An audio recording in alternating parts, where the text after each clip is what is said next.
अकबर और बीरबल की कहानी। एक बार तुर्किस्तान के बादशाह को अकबर की बुद्धि की परीक्षा लेने का विचार हुआ।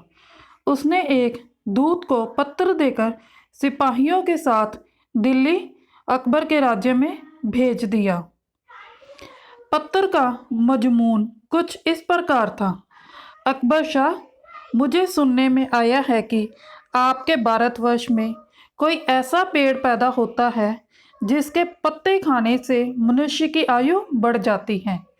यदि ये बात सच्ची है तो मेरे लिए उस पेड़ के थोड़े पत्ते अवश्य भिजवाएं। बादशाह इस पत्र को पढ़कर विचार मगन हो गए।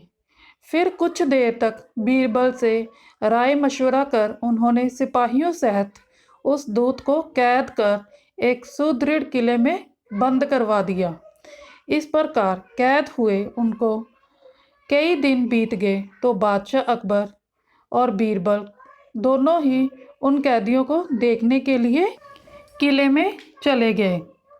बादशाह को देखकर उनको अपने मुक्त होने की आशा हुई, परंतु ये बात व्यर्थ थी। बादशाह उनके पास पहुंचकर बोले, तुम्हारा बादशाह जिस वस्तु को चाहता है वह मैं तब तक उसे नहीं दे सकूंगा जब तक कि उस सुदृढ़ किले की एक दो ईंट ना ढह जाए। उसी वक्त तुम लोग आज़ाद किए जाओगे। खाने पीने की तुम्हें कोई तकलीफ नहीं होगी। मैंने उसका यथाचित प्रबंध कर दिया है। इतना कहकर बादशाह चले गए, परंतु कैदियों की चिंता और भी बढ़ गई।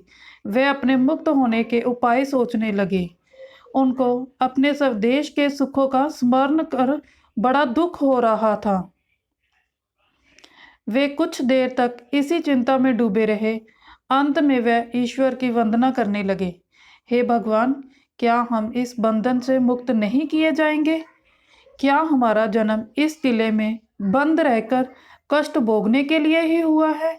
इस प्रकार वो कैदी भगवान से प्रार्थना कर रहे थे।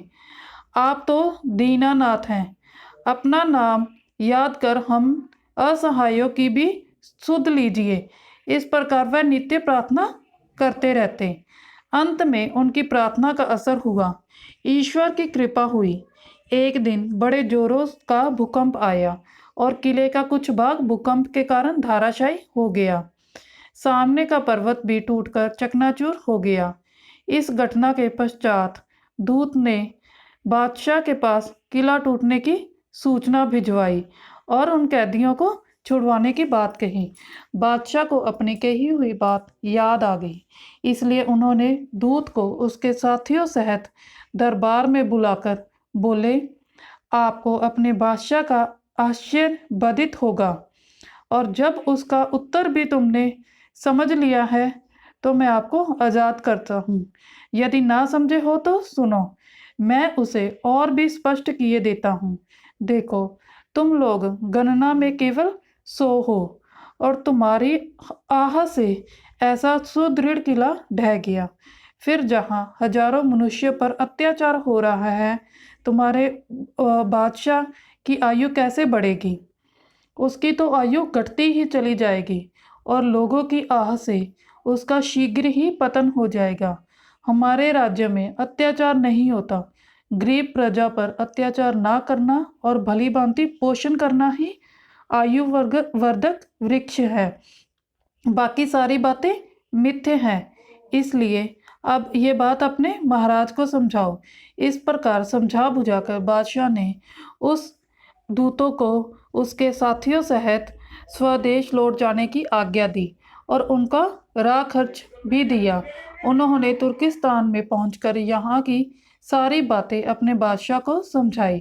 अकबर की शिक्षा लेकर बादशाह दरबारियों सहित उनकी भूरी भूरी प्रशंसा करने लगा। तो दोस्तों, ये कहानी यहीं पर समाप्त होती है। अगर आपको ये कहानी अच्छी लगी तो इस वीडियो को लाइक, शेयर और चैनल को सब्सक्राइब जरूर करना। धन्यवाद।